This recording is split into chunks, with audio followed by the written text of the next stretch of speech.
Hello, friends of Golf Course Quality Fertilizer. Well, man, have we had a tough summer for cool season grass. I mean, we have seen weeds, diseases, droughted areas. I mean, it's just been a crazy summer. And whenever we get hot, a bunch of multiple 90-degree days throughout a summer, cool season grass always struggles, especially when it starts in June.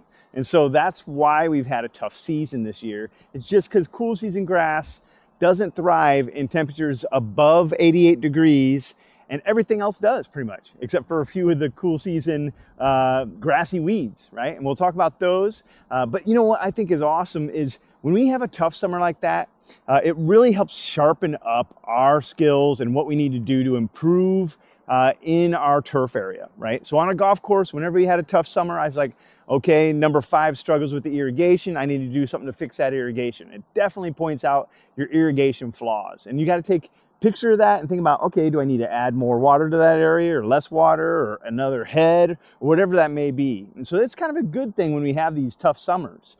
Also, you'll see where weeds are popping out and say, oh, okay, well, I got lots of weeds on the edges, or I got some weeds in the center, or I have, water weeds, the weeds that love water because I had to water so much in this hot weather in order to keep the grass to survive.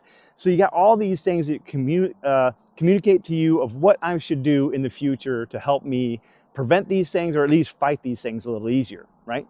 And so what I always come out and do, and this is what you should be doing, because boy, this is when you have to set up the whole season for next year, is in the fall. So when September gets near, it's like, oh, I gotta get my gears going as a turf guy. Because in the spring, human nature is to say, oh, let's get out there and really get this yard going this year. Well, you should have did it last fall, because everything with cool season grass really comes in the fall, right? When you spray the weeds and get the best control of your weeds? In the fall. When do you seed and get the best results out of your seed? In the fall. And when do I aerify or if I power rake or whatever I may do, everything is based in the fall for cool season turf. And so it really helps get things going if you're doing the right stuff when it starts right now. And then that way in the spring, we can wake up and be like, hey, I'm just gonna let my work grow and wake up and look beautiful and just enjoy it, right? And so that's when we wanna do our work.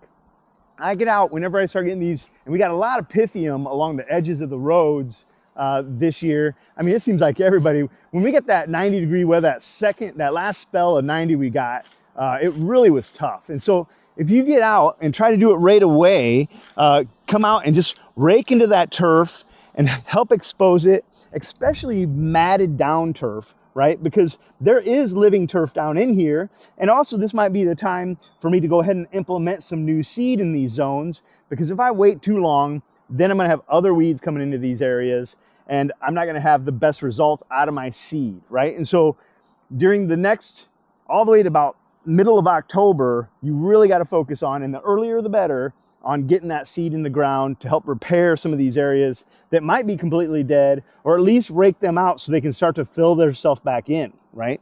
And so get out with your rake and walk around. We got weird matted zones that we need to do. Don't be surprised if we start seeing grub damage soon, because it's right around the corner. So you start seeing some dry spots, make sure you're going out there and tugging on those zones, and then just rake this stuff out of here, help that turf breathe a little bit and fill itself back in, and then you're ready to go, right? Yep. All right.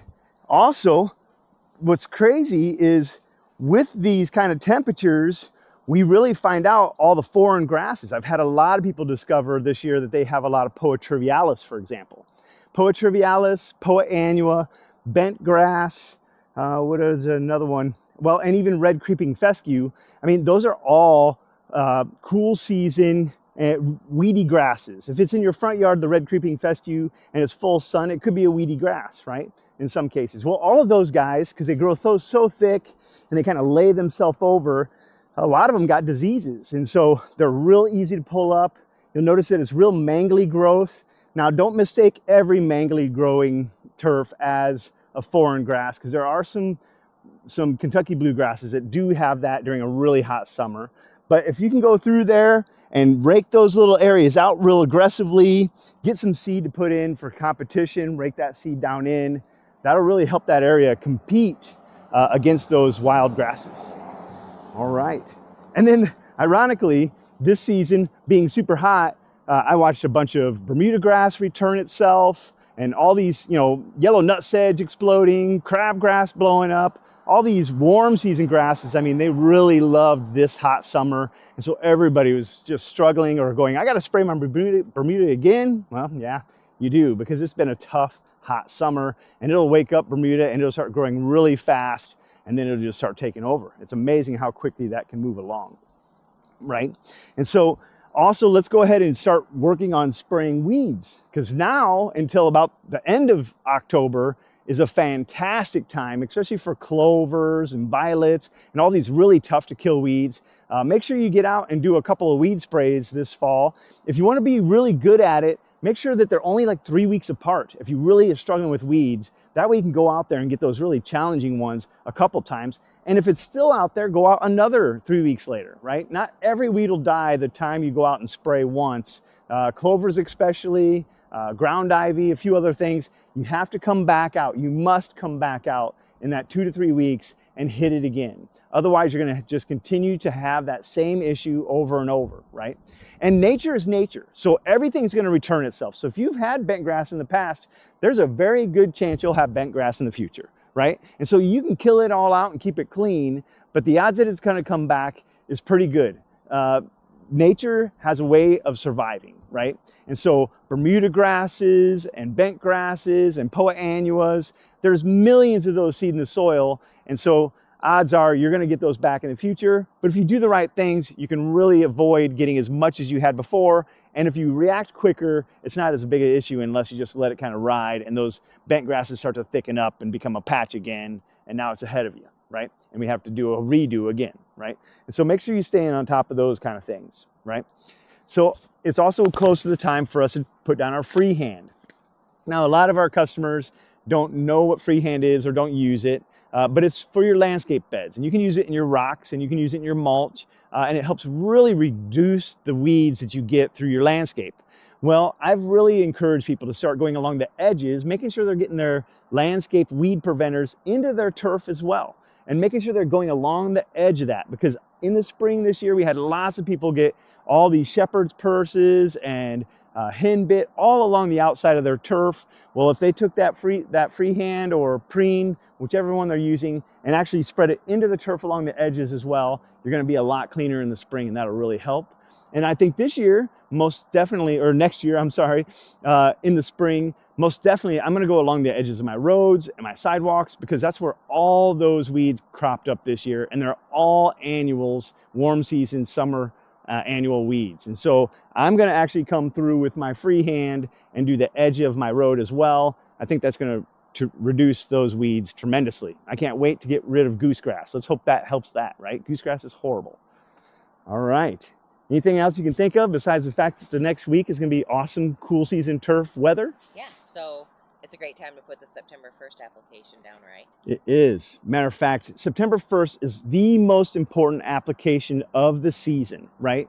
And so you have to get that one down, especially if your lawn has been suffering this summer. Get it down as early as you can with this cool weather. You'll want it to be watered in, but it will start to repair your turf and strengthen it. And it's very important. This one right here, out of all of the applications of the season, I would say the winterizer's almost there with it. But this September 1st is so important, because if you don't put this down and start to repair this turf, the cool season, and get it geared up for all the cool season weather, then it's not going to be nice and strong to take on that winterizer and really focus on roots. So extremely important if you want thicker, greener, healthier turf next season. Your September 1st does need to go down. And the earlier the better if you're suffering. Good question. All right.